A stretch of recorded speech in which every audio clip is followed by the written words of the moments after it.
Mesdames, Messieurs, bonsoir à toutes et à tous. Merci de suivre le flash. Les députés ont été conviés ce matin à l'hémicycle pour une session extraordinaire.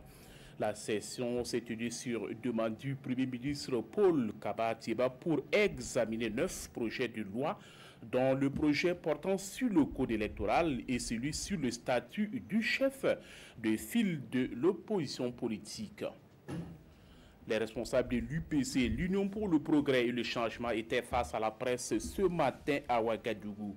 C'est une conférence de presse pour donner plus de détails sur le deuxième congrès du parti qui se tiendra les 20, 21 et 22 juillet à Ouagadougou. Le congrès va se pencher sur les stratégies que l'UPC compte adopter en vue de l'élection présidentielle de 2020.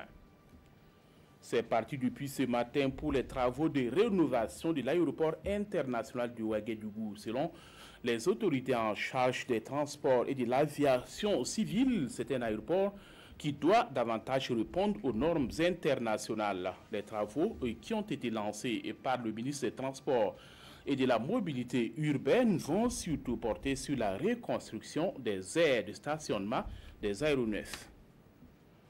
La première édition de la Semaine de la paix s'est achevée à Bobo-Dioulasso. C'est une manifestation qui a pour objectif de faire comprendre le rôle et la place de l'islam dans la promotion des valeurs et des principes de paix.